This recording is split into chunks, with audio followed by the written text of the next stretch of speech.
Alors bonjour collègues, personnel de soutien, bienvenue à ce Facebook en direct.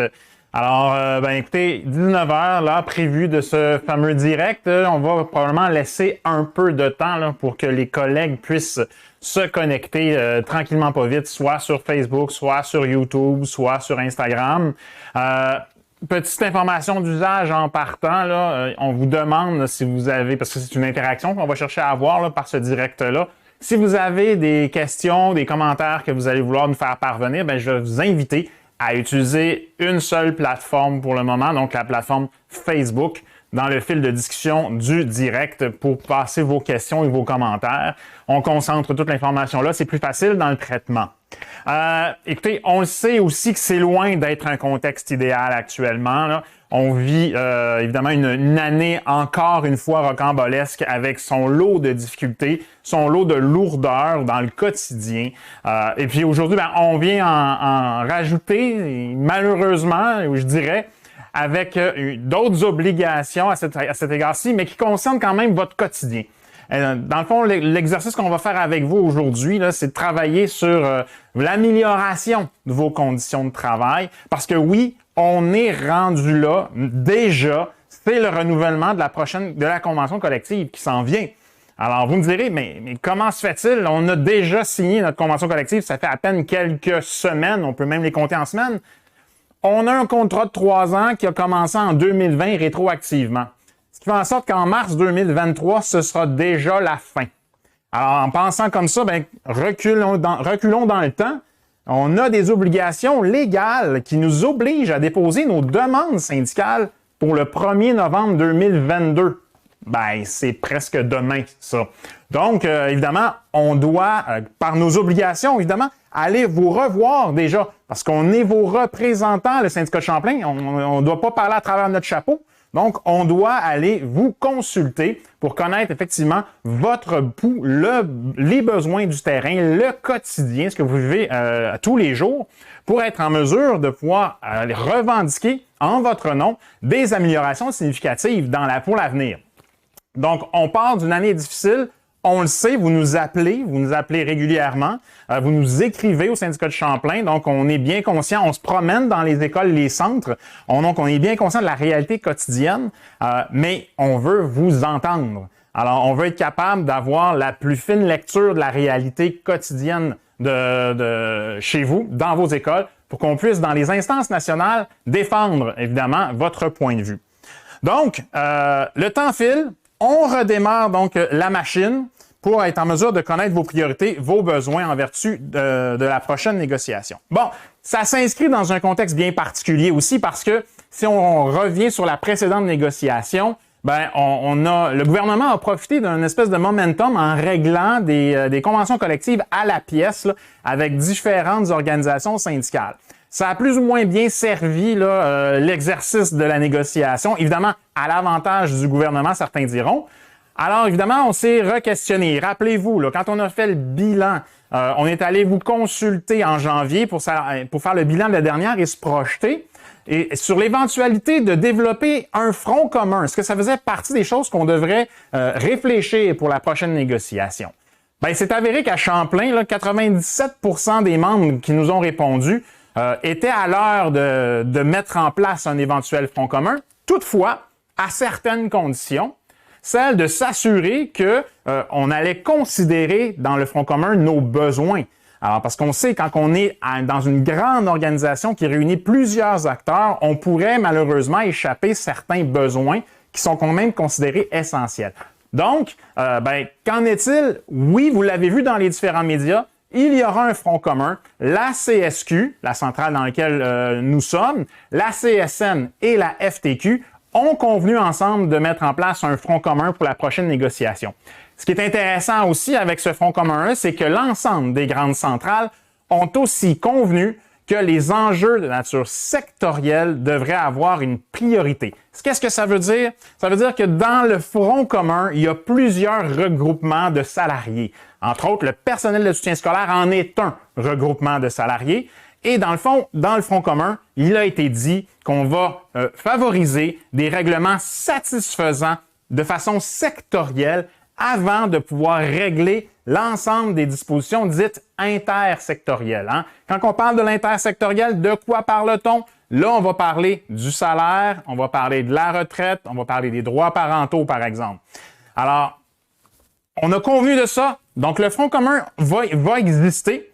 Et donc, on va travailler très fort pour arriver à un meilleur règlement dans le cadre du prochain contrat de travail. On débute donc aujourd'hui cette première consultation. Je dis bien première parce qu'il sera uniquement question des enjeux sectoriels. Donc, tout ce qui est propre à la convention collective du personnel de soutien scolaire. Donc, on parle des conditions de travail quotidiennes, vos conditions. Alors, ces enjeux-là, donc, on va les regarder ensemble. De quelle façon ça va se déployer? Qu'est-ce qu'on va faire comme consultation? Les enjeux intersectoriels, le salaire, je l'ai dit tantôt, retraite, droits parentaux, c'est reporté plus tard, probablement à la rentrée scolaire. On va revenir vous voir pour répondre à ces questions-là aussi. Vos délégués syndicaux ont déjà été mis au jeu. Hein? Vos délégués de centre, vos délégués d'école, du centre administratif ont déjà été mis au jeu dans le cadre des assemblées des personnes déléguées pour déjà commencer une première réflexion sur qu'est-ce qui serait important en vue de la prochaine négociation pour améliorer significativement nos conditions de travail au quotidien. Il s'en est dégagé à travers ces différentes réflexions-là avec les délégués, quatre grands thèmes. Quatre grands thèmes qui ont été aussi repris par l'ensemble des syndicats affiliés à la CSQ. Donc, quatre thèmes sur lesquels nous allons vous consulter. Premier thème, améliorer la qualité de vie par le travail. Alors, qu'est-ce qu'il y en a exactement? Est-ce qu'il y a des dispositions qui pourraient être réfléchies, entre autres, par exemple, au regard des horaires flexibles de travail? Est-ce qu'il pourrait y avoir des dispositions pour venir encadrer davantage le télétravail? On comprend qu'on est dans le quotidien, l'aménagement de l'organisation du travail. Donc, plein d'autres exemples qui vont vous être suggérés et pour lesquels vous allez être appelés donc à vous prononcer. Deuxième thème, améliorer les conditions d'exercice de nos tâches.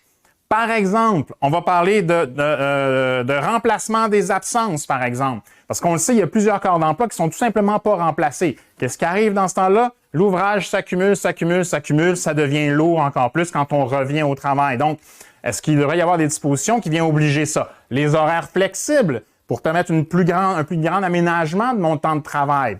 Donc, il y a des éléments comme ça qui vont vous être suggérés.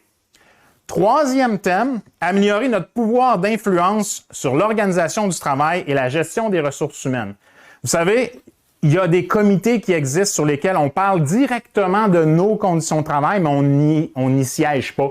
On n'est pas assis ou à tout le moins, on peut être invité occasionnellement. Bien, ça serait peut-être intéressant que dans la convention collective, on prévoit des endroits précis pour être obliger l'employeur à venir nous consulter, avoir notre avis sur l'organisation de notre travail. Alors, il y a des éléments comme ça qu'on va vous suggérer dans cette section-là. Améliorer notre perspective de carrière chez l'employeur. Alors, vous savez, vous travaillez pendant plusieurs années dans un centre de service scolaire, vous allez papillonner sur différents postes, et des fois, cette expérience-là accumulée au gré des années n'est pas nécessairement reconnue à sa juste valeur. Donc, est-ce qu'on devrait prévoir des mécanismes qui vont rendre ça plus facile et comptabilisé de façon plus officielle? Le mentorat, par exemple, est-ce que le mentorat devrait être développé aussi? On vit dans une période de pénurie de personnel. On devrait réfléchir aussi à des mécanismes pour attirer des gens dans le métier et les garder le plus longtemps possible en favorisant la rétention. Donc, des éléments comme ça qu'on va vous suggérer, et il y en a plusieurs qui vont vous être suggérés dans le cadre de la consultation qu'on vous présente aujourd'hui.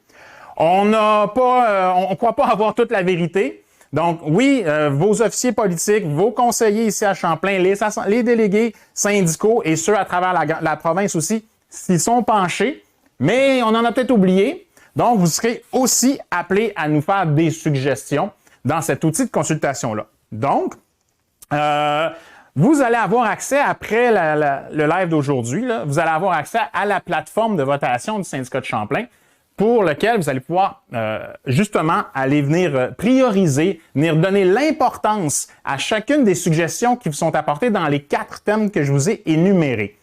Il y aura une dernière question ouverte à la fin qui vous permettra d'ajouter des éléments ou des suggestions pour améliorer vos conditions de travail qu'on a peut-être omis dans la liste qui va vous être présentée et qui nous permettra, une fois qu'on va ramener tout ça au niveau national, de pouvoir défendre certains points de vue qu'on avait peut-être sous-estimés dans le cadre de la construction de l'outil de consultation. Donc, je l'ai déjà dit, donc consultation nationale, l'outil qu'on va vous présenter, c'est le même pour l'ensemble des syndicats affiliés à la CSQ et à la Fédération du personnel de soutien scolaire. Cette consultation-là va être disponible sur le site Internet du syndicat de Champlain, par le biais de Facebook, par le biais d'Instagram. Donc, vous allez voir apparaître différentes publications qui vont rendre accessible le lien pour avoir accès à la plateforme de votation. Elle va être disponible à compter de 19h30 ce soir. Donc, vérifiez votre montre pour ne pas passer à côté. Et elle sera disponible comme ça jusqu'à vendredi 13 mai midi. C'est là qu'on va fermer le tout parce qu'on doit évidemment, faire la compilation des résultats et ensuite amener ça au niveau national.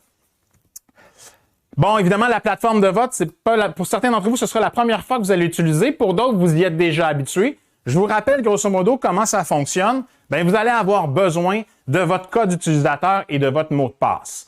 Alors, où je trouve cette information-là? Vous avez reçu, il y a déjà un an ou presque un an, une carte plastifiée sur laquelle était votre carte de membre du syndicat, sur laquelle était indiqué le mot de passe et le code utilisateur. Je ne la trouve plus. On a déjà procédé à l'automne dernier, puis on est encore en train de faire cette opération-là, l'opération de carte de membre électronique. Les paramètres au niveau des cartes d'adhésion syndicale ont changé au niveau du Code du travail, donc on doit procéder à des cartes électroniques. Alors, si vous avez fait cette opération-là, signature de carte électronique à l'automne, vous avez reçu un courriel avec votre carte, justement, électronique. Le mot de passe et le code utilisateur s'y trouvent. Vous n'avez ni l'un ni l'autre. À ce moment-là, je vais vous inviter à communiquer directement avec Annie Gauthier et Sandra Boudreau, qui vont être en mesure de vous retourner un courriel pour signer votre carte électronique et par le fait même recevoir la fameuse carte avec votre mot de passe et votre code utilisateur. On vous demande patience et indulgence par contre parce qu'il y a un lot important de courriels qui est acheminé actuellement pour avoir accès à cette carte électronique-là. Donc, on vous invite à faire la démarche, mais d'être un peu patient parce que si on répond habituellement très rapidement, actuellement, ça peut prendre quelques jours avant que vous receviez la fameuse carte électronique. Nous serions arrivés à la période de questions et de réponses, donc la période d'échange qui est prévue dans le cadre d'un Facebook Live. Il y a déjà plusieurs questions qui nous ont été apportées, soit par le biais de la plateforme Facebook elle-même ou soit par courriel. Évidemment, nombreuses de ces questions-là font état d'une de vos grandes préoccupations, qui est la préoccupation salariale.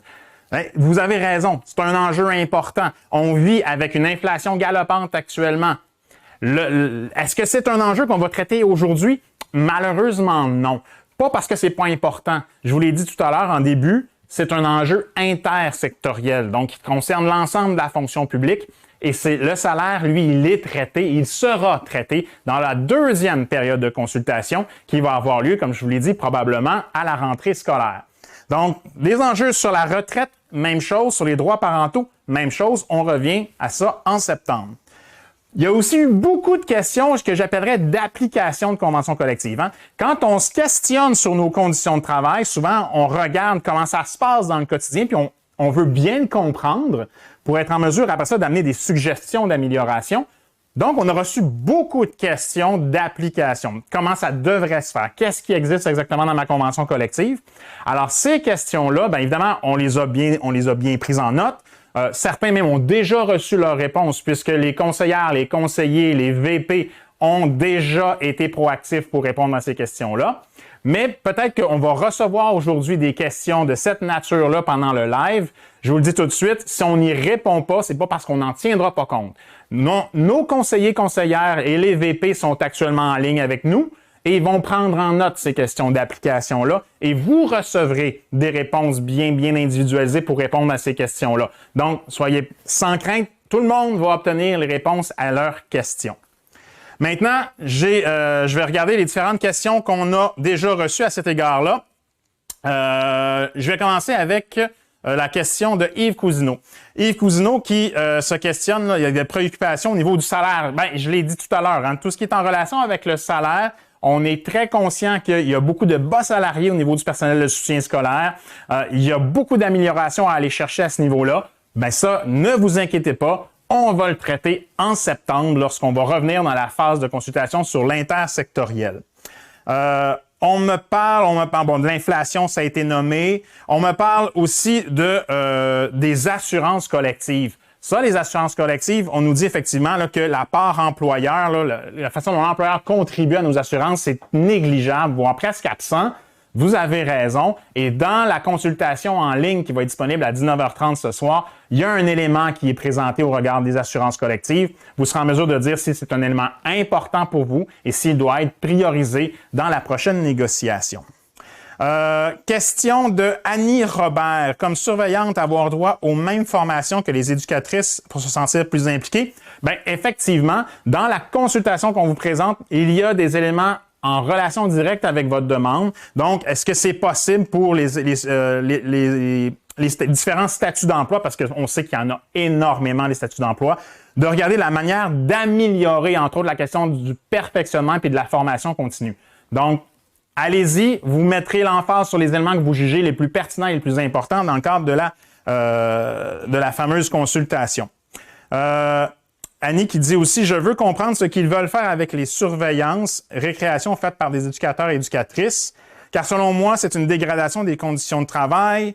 Ils devraient les coller sur d'autres heures ou encore que ce soit des blocs d'heures à part, un peu comme cette année, pour ceux et celles que ça intéresse et qui peuvent le faire. Bref, dans le fameux cahier qu'on vous présente de consultation, là, il y a des éléments au regard de la question des fameuses heures brisées, où on va voir aussi des éléments sur la continuité de service dans une journée de travail. Donc, effectivement, si c'est quelque chose que vous jugez pertinent, qui doit être mis de l'avant davantage, bien, vous aurez l'occasion de nous le signifier dans ce fameux formulaire-là. Voilà. Est-ce qu'il y a d'autres questions? Sylvie Langteau, faire partie du CEE afin de pouvoir donner notre point de vue et non que ce soit les enseignants qui prennent les décisions pour nous, ce serait un excellent pas. Ben, Sylvie, effectivement, et tu m'as entendu, je te tutoie, on se connaît un peu. Tu m'as entendu, Sylvie, effectivement, il y a un des thèmes qui est justement d'essayer de se trouver des lieux de décision, des lieux de consultation officielle pour que vous ayez une voix auprès de la direction de l'établissement, ailleurs qu'uniquement au conseil d'établissement où les décisions globales sont prises en avant des parents. Donc, ça serait intéressant, effectivement, qu'il y ait des lieux où vous ayez votre droit de parole dans les établissements. C'est un des thèmes qui est prévu. Alors, en tant qu'éducatrice en service de garde, j'ai Sophie Mathieu. Je ne me retrouve pas dans les 4 thèmes. Je vous garantis, parce qu'évidemment, je ne pouvais pas énumérer l'ensemble des suggestions qui vont apparaître dans les 4 thèmes, mais je vous garantis, il y a des vingtaines de suggestions qu'il y a dans les fameux, dans les 4 thèmes. Vous allez vous y retrouver. Et s'il y a des éléments que vous jugez qui n'y apparaissent pas, je vous l'ai dit tout à l'heure, vous aurez le loisir, dans la dernière question, d'ajouter des éléments que vous jugez pertinents et pour lesquels vous ne vous y êtes pas retrouvé. Alors, j'ai une autre question qui s'en vient. Marie-Claude Laplante, pénurie, mais je suis bloqué à temps partiel selon mon contrat. Bien, on a effectivement, là, dans la consultation, vous allez voir, il y a plein d'éléments au niveau justement de la pénurie, de l'attraction de personnel, au niveau des statuts d'emploi aussi, comment on pourrait essayer de décloisonner tout ça, essayer de trouver une façon qui va rendre votre quotidien plus simple et une meilleure sécurité au niveau de l'emploi. Sylvie Langteau, la pénurie devrait être comblée par des postes et non des emplois à la pièce. Tout à fait. Tout à fait. Ça fait partie des éléments que vous allez retrouver dans la consultation en ligne. Je donne par exemple aussi tout ce qui est mise à pied cyclique. Bien, il y a peut-être des éléments, vous allez vous y retrouver. Là, il y a des éléments qui sont frustrants dans cette organisation du travail-là. Est-ce qu'il y a possibilité de mettre l'emphase sur ça à la prochaine négo? Allez-y, signifiez-nous-le dans la fameuse consultation. Je rappelle, c'est une consultation qu'on fait. Donc, on veut connaître vos priorités, vos besoins pour faire en sorte que votre quotidien, au niveau de votre réalité au travail, puisse s'améliorer, puisse devenir intéressante. Puis, dans un contexte de pénurie, on veut attirer du nouveau personnel, mais surtout, et ça, il faut le faire comprendre, on veut garder en place aussi l'expertise qu'on a. Et donc, pour ça, on est dans un contexte de concurrence au niveau du marché du travail, ben, il faut s'y attaquer. Il faut trouver des solutions pour que le milieu de l'éducation et le personnel de soutien scolaire soit un milieu intéressant pour venir y travailler. Guillaume Robitaille, est-ce qu'on peut demander des formations pour la partie patronale pour assurer la santé et la sécurité des employés, une saine gestion humaine, personnel de soutien?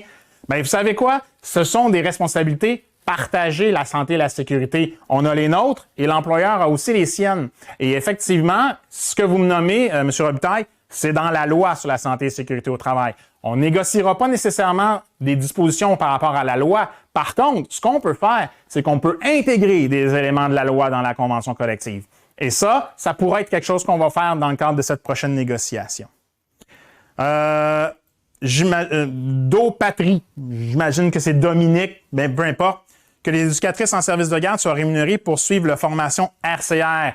Ben, dans un des thèmes, je pourrais pas vous dire lequel, mais il y a effectivement la reconnaissance de tout le temps travailler. Donc, lorsque je dois, entre autres, pour pouvoir me qualifier dans un poste, suivre une formation, ça pourrait être intéressant, effectivement, que je puisse obtenir cette formation-là et que je sois rémunéré pour cette formation-là.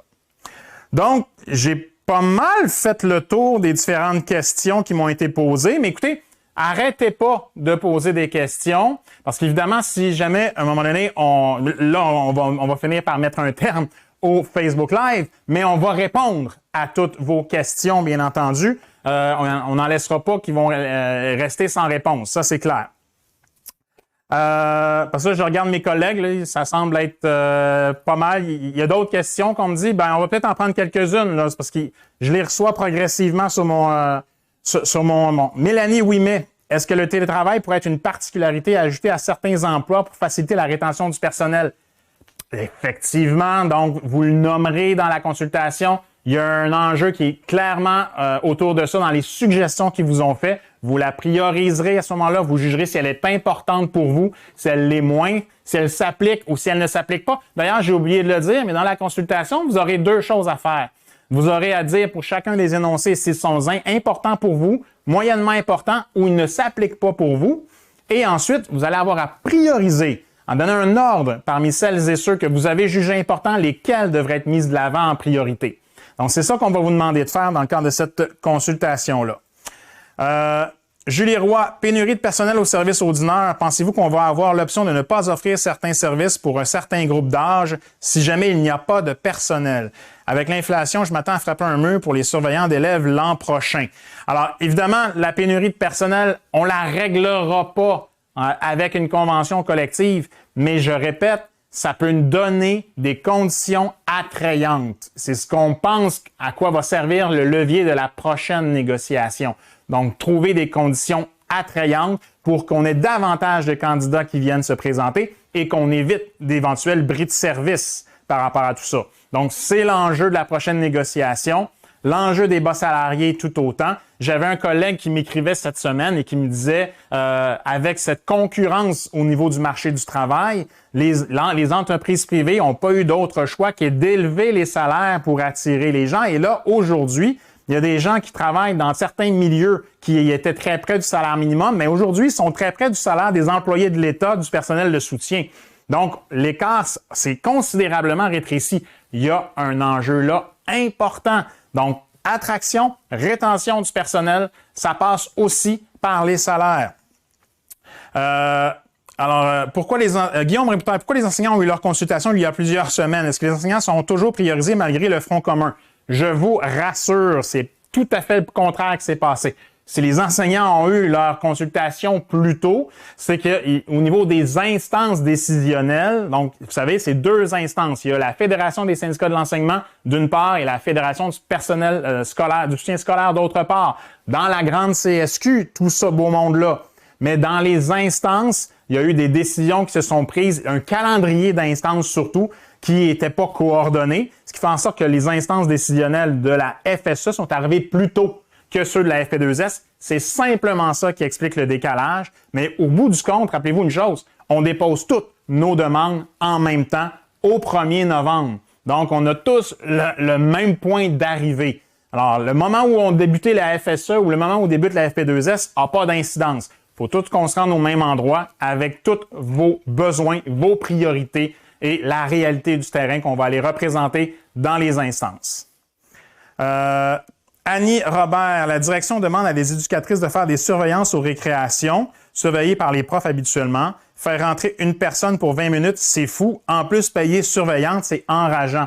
Je vous comprends effectivement. Il y a des enjeux de salaire, il y a des enjeux de statut d'emploi, il y a des enjeux d'horaires brisés au regard de ce que vous me nommez. Alors évidemment, je le répète, vous m'entendez le dire depuis le début, la consultation, nommez-nous les enjeux que vous souhaitez prioriser. Si ça fait partie des choses que vous voulez qu'on travaille davantage, nommez-nous-le. Vous comprendrez que c'est une consultation nationale. Donc, l'ensemble des membres du personnel de soutien scolaire CSQ vont répondre aux mêmes questions que vous et on va faire le portrait national. Et quand ce portrait-là va avoir été fait, c'est à partir de ça qu'on va construire le cahier de demande. Évidemment, on va vous revenir avec ce fameux cahier de demande-là pour vous faire l'explication de comment on en est arrivé, suite à la consultation, à ces demandes-là. Alors, voilà peut-être une dernière question de Marie-Claude Laplante. Avec la mise à pied cyclique le 23 juin, je n'ai pas vraiment le temps de fermer les dossiers et l'atelier convenablement. Bien, effectivement, on est très bien conscient que les exigences du travail sont de plus en plus importantes, puis qu'on arrive dans la fin de l'année avec des fois de la broue dans le toupette, puis pas capable d'arriver à la fin et de terminer les trucs. Donc, nommez dans cette consultation-là si effectivement, au niveau des statuts d'emploi, il y a des éclaircissements à faire, un élargissement à faire. On veut vous entendre, on veut le savoir. Donc, voilà, je répète, il n'y aura pas d'autres... s'il y a d'autres questions, n'hésitez pas à les poser. Nous y répondrons par la suite. Les conseillers, conseillères, les vice-présidentes et vice-présidents du personnel de soutien scolaire du syndicat de Champlain sont à l'écoute. Ils vont prendre en note vos questions. Ils vont y répondre. En guise de conclusion, je vais terminer ce Facebook en direct avec vous avec ça. Bien, évidemment, la négo, ça implique de suivre les informations parce qu'on va vous tenir au courant le plus rapidement possible. Donc, nos plateformes, que ce soit Facebook, Instagram, YouTube, Twitter, c'est les plateformes qu'on se sert pour vous informer rapidement. Consultez le site Internet du syndicat de Champlain puisque c'est sur cette plateforme-là, qu'on dépose toute la documentation qui est importante et qui va vous permettre de suivre la progression de la négociation. L'infolettre du syndicat de Champlain, un incontournable, infolettre hebdomadaire sur laquelle donc vous allez être mis au courant de toute la progression à chaque semaine des différents dossiers. Évidemment, conseillers, conseillères, vice-président, moi-même, tout le bureau et les employés du syndicat de Champlain, on reste disponible. Vous nous appelez, vous nous écrivez. Ça va nous faire un plaisir de répondre à vos questions, que ce soit sur le quotidien, que ce soit sur la négociation nationale. Évidemment, je vous remercie déjà d'avance de participer en grand nombre à cette consultation-là et je vous invite, bien entendu, à parler de cette consultation-là à vos collègues de travail qui sont peut-être pas présents actuellement sur ce direct-là, mais faites-en la promotion. C'est important. Il faut passer le mot à nos collègues parce qu'il faut envoyer un message clair. Là. Si on est nombreux à avoir participé à la consultation, ça va envoyer le message qu'on prend ça au sérieux et que la prochaine négociation pour le gouvernement, ça doit devenir un incontournable. Alors sur ce, je vous dis, on se revoit très bientôt. Mais je vous dis, prenez soin de vous dans les circonstances, c'est important.